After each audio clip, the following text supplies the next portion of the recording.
Uric acid कैसे बनता है आपकी बॉडी में।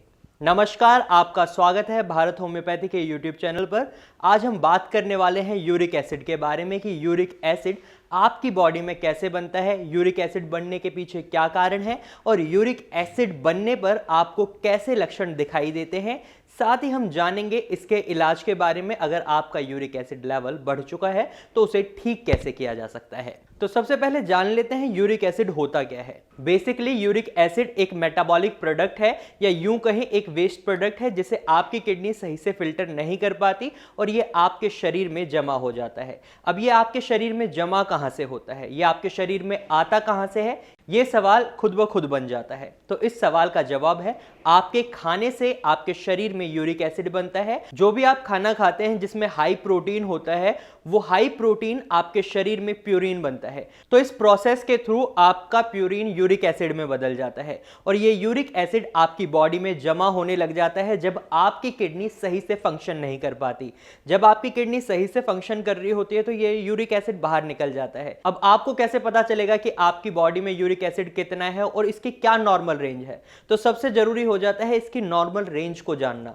तो यूरिक एसिड की नॉर्मल रेंज की बात, तो फीमेल्स में इसकी नॉर्मल रेंज है 2.4 मिलीग्राम पर डेसीलीटर से 6 मिलीग्राम पर डेसीलीटर तक। वहीं मेल्स की बात करें तो इसकी नॉर्मल रेंज 3.4 मिलीग्राम पर डेसीलीटर से 7.0 मिलीग्राम पर डेसीलीटर हो जाती है। अब आपके मन में सवाल आया होगा कि मेल की रेंज अलग है, फीमेल की रेंज अलग है, ऐसा क्यों? तो आपको इतना तो पता ही है कि हर इंसान की, हर मेल और फीमेल की बॉडी स्ट्रक्चर में काफ़ी चेंजेस होते हैं जिस वजह से इनकी नॉर्मल रेंज चेंज होना भी स्वाभाविक है। इसमें कोई बड़ी बात नहीं है। और दूसरी बात, इसकी नॉर्मल रेंज की बात करें तो ये लैब्स टू लैब वेरी करती है। कुछ लैब्स में कंडीशंस कुछ अलग होती हैं, तो दूसरी लैब्स में वहां की कंडीशंस कुछ अलग होती हैं, तो इसलिए इसकी labs to lab vary conditions हो सकती हैं। तो हम जहां नॉर्मल रेंज की बात कर रहे हैं वहीं हम 7 मिलीग्राम पर डेसीलीटर से अगर पार कर जाते हैं इस रेंज को तो हमारे शरीर में परेशानियां आना शुरू हो जाती हैं। जब हमें पता चलता है कि हमारे शरीर में यूरिक एसिड बढ़ना शुरू हो चुका है। तो ये तो बात हुई कि यूरिक एसिड की नॉर्मल रेंज क्या है, यूरिक एसिड बनता कैसे है और यूरिक एसिड होता क्या है। अब हम जान लेते हैं यूरिक एसिड हमारे शरीर में कैसे बढ़ता है, इसके पीछे कारण क्या है। यूरिक एसिड बढ़ने का सबसे बड़ा रीजन है आपका खाना, आपका लाइफस्टाइल। जैसे कि आप अपने खाने में एक्स्ट्रा प्रोटीन खाते हैं, एक्सेसिव प्रोटीन का इंटेक करते हैं, आप नॉन वेज खाते हैं, रेड मीट खाते हैं, सी फूड खाते हैं, आप वेजिटेबल्स में टमाटो, गोभी और आप ब्रोकली, दाल की बात करें तो आप राजमा और दूसरी जो भी दालें हैं उनमें ज़्यादा प्रोटीन होता है जिस वजह से अगर आप उसका एक लिमिट में इंटेक कर रहे हैं तो सही है। लेकिन जब आप एक्सेसिव अमाउंट में इसका इंटेक करते हैं और वहीं जब आपकी किडनी खराब हो चुकी है, आपकी किडनी में खराबी आना शुरू हो चुका है, तो आपका एक्सेसिव अमाउंट में इंटेक करना आपकी बॉडी में यूरिक एसिड को बढ़ा देता है। और ये यूरिक एसिड जब बढ़ता है तो ये आपके किडनी उसको फिल्टर नहीं कर पा रही, तो ये क्या करता है, आपके शरीर में जमा होना शुरू कर देता है जिस वजह से आपका यूरिक एसिड लेवल बढ़ना शुरू हो जाता है। इसके दूसरे कारण की बात करें कि आपके शरीर में यूरिक एसिड क्यों बढ़ता है, तो डायबिटीज इसका एक बहुत बड़ा कारण है। जो भी लोग डायबिटीज से परेशान हैं या फिर यूं कहें जिन्हें डायबिटीज की प्रॉब्लम है, उनमें यूरिक एसिड बढ़ना नॉर्मली देखा जाता है क्योंकि डायबिटीज की जो मेडिसिन ले रहे होते हैं लोग, उनकी मेडिसिन में ही यूरिक एसिड बढ़ाने वाले कुछ केमिकल्स होते हैं जिसकी वजह से उनके शरीर में यूरिक एसिड बढ़ जाता है। लेकिन आपको मैं बता दूं कि अगर आप भारत होम्योपैथी से डायबिटीज की दवा ले रहे हैं तो आपके मन में सवाल आएगा क्या फिर भी यूरिक एसिड लेवल बढ़ेंगे।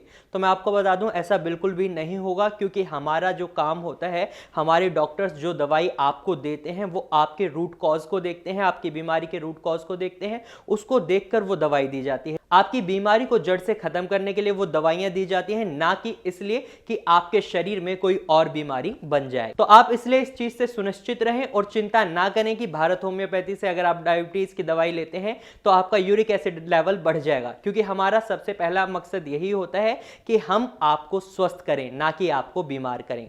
तो वहीं अगर हम तीसरे कारण की बात करते हैं तो आपके शरीर में जो प्रोटीन होता है, जो आप खाना खाते हैं, उसमें होता है प्यूरिन।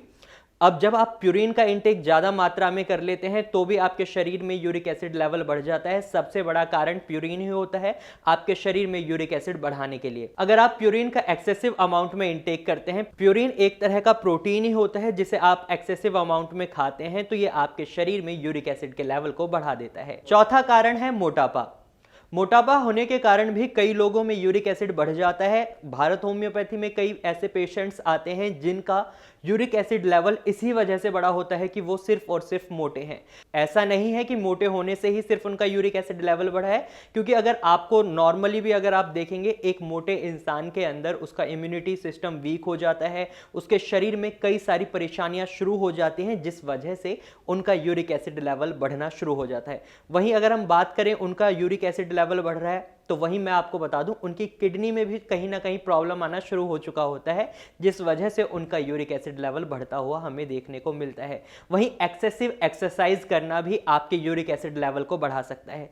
कई लोग क्या करते हैं, अगर वो ओवरवेट हो जाते हैं तो लोग सोचते हैं कि मैं जिमिंग कर लूंगा या मैं ओवर एक्सरसाइज कर लूंगा तो मैं अपने वेट को बहुत जल्दी रिड्यूस कर लूंगा। तो मैं आपको बता दूं ऐसा सोचना भी गलत है, क्योंकि एक लिमिट तक अगर आप अपने वेट को कम करते हैं तो ये अच्छा होता है। अगर आप सोचें कि मैं 10 दिन में 20 किलो वेट कम कर लूंगा तो ये बिल्कुल बेतुका हो जाएगा। इसका आपके शरीर पर एडवर्स इफेक्ट मिलेगा, उल्टा प्रभाव पड़ेगा आपके शरीर पर और इससे आपका यूरिक एसिड लेवल बढ़ जाएगा। यूरिक एसिड बढ़ने का एक कारण फास्टिंग भी है। जब आप व्रत रखते हैं तो अस्थायी रूप से आपका यूरिक एसिड लेवल बढ़ जाता है। इस कंडीशन में आपका यूरिक एसिड लेवल कभी बढ़ता है कभी कम होता है, लेकिन अगर आप इस पर ध्यान नहीं देते तो ये आपका यूरिक एसिड लेवल परमानेंटली बढ़ा हुआ रह सकता है, जिस वक्त आपको दवाइयों की जरूरत पड़ सकती है। यूरिक एसिड बढ़ने का एक कारण फ्रुक्टोज भी है, जिसे हम स्वीट शुगर कहते हैं। यानी कि जब आप फ्रुक्टोज खाते हैं, जैसे काइंड ऑफ हम कह लें कोल्ड ड्रिंक या फिर आप सोडा ड्रिंक्स पीते हैं या फिर आप फ्रूट्स खाते हैं जिनमें बहुत ज्यादा मीठा होता है, इस वजह से भी आपका यूरिक एसिड लेवल बढ़ सकता है। वहीं बात करें पेन किलर्स की, अगर आप बीपी की दवाइयां ले रहे हैं, कैंसर की दवाइयां ले रहे हैं तो ये भी एक बहुत बड़ा कारण होती हैं आपके यूरिक एसिड लेवल को बढ़ाने का।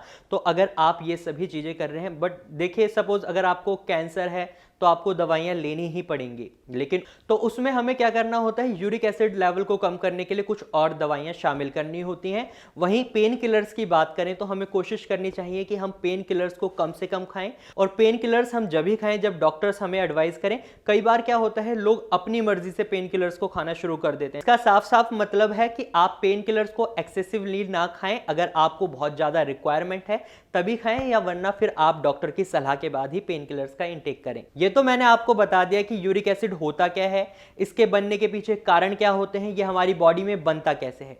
लेकिन अब इसके ट्रीटमेंट की बात भी कर लेना बहुत जरूरी हो जाता है कि अगर आपके शरीर में यूरिक एसिड लेवल बन चुका है और बढ़ चुका है तो इसका इलाज क्या है। तो इसके इलाज के लिए मैं तो आपको बस एक ही सलाह दूंगा, भारत होम्योपैथी। क्योंकि भारत होम्योपैथी में आपको ऐसी सभी दवाइयां मिलेंगी जो आपके यूरिक एसिड लेवल को नॉर्मल करने में आपकी बहुत जल्दी मदद करेंगी।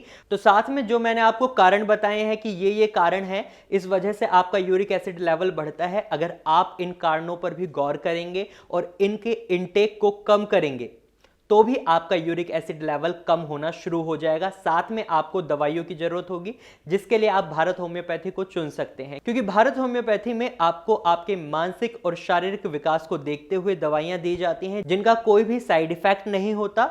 ये आपके शरीर के हिसाब से आपको दी जाती हैं। अगर हम होम्योपैथी दवाई की बात करें तो आप अगर दवाई लेते हैं तो इसमें डाइजेशन की जो प्रोसेस होती है वो स्किप हो जाती है, क्योंकि होम्योपैथी दवाई आपके मुंह में ही घुल जाती हैं और जिस वजह से ये अपना इफेक्ट बहुत जल्दी देना शुरू करती हैं, जिस वजह से आपको अपनी बॉडी में रिजल्ट्स भी बहुत जल्दी देखने को मिलते हैं। तो आज के लिए बस इतना ही। अगर आपके मन में यूरिक एसिड को लेकर अब भी कोई सवाल रह गया है तो आप हमारे कंसल्टेशन नंबर्स पर कॉल कर सकते हैं, ये फ्री ऑफ कॉस्ट है। आपके मन में कोई सवाल है, आपको लगता है कि हाँ मेरा यूरिक एसिड लेवल बढ़ रहा है मगर मैं श्योर नहीं हूं, तो आप हमारी टीम से फ्री ऑफ कॉस्ट बात कर सकते हैं। और साथ ही मैं आपको बता दूं, अगर आपके मन में ये क्वेरी है कि आपका यूरिक एसिड लेवल बढ़ रहा है या नहीं, तो आप ब्लड टेस्ट करवा सकते हैं। उसमें आपका यूरिक एसिड लेवल आराम से आपको पता चल जाएगा कि आपका यूरिक एसिड लेवल बढ़ रहा है या नहीं। और इन केस आपका यूरिक एसिड लेवल बढ़ गया है तो आप हमारी टीम से कॉन्टैक्ट कर सकते हैं, फ्री ऑफ कॉस्ट कंसल्टेशन ले सकते हैं, सुझाव ले सकते हैं, जिसका आपसे एक भी रुपया नहीं लिया जाएगा। तो आज की वीडियो में सिर्फ इतना ही। अगर आपको हमारी वीडियो अच्छी लगी है तो आप इसे लाइक करें। साथ ही ये जानकारी अगर आपको अच्छी लगी है तो आप इसे अपने दोस्तों और रिश्तेदारों के साथ शेयर करना ना भूलें और हमारे चैनल को सब्सक्राइब करें। Thank you for watching.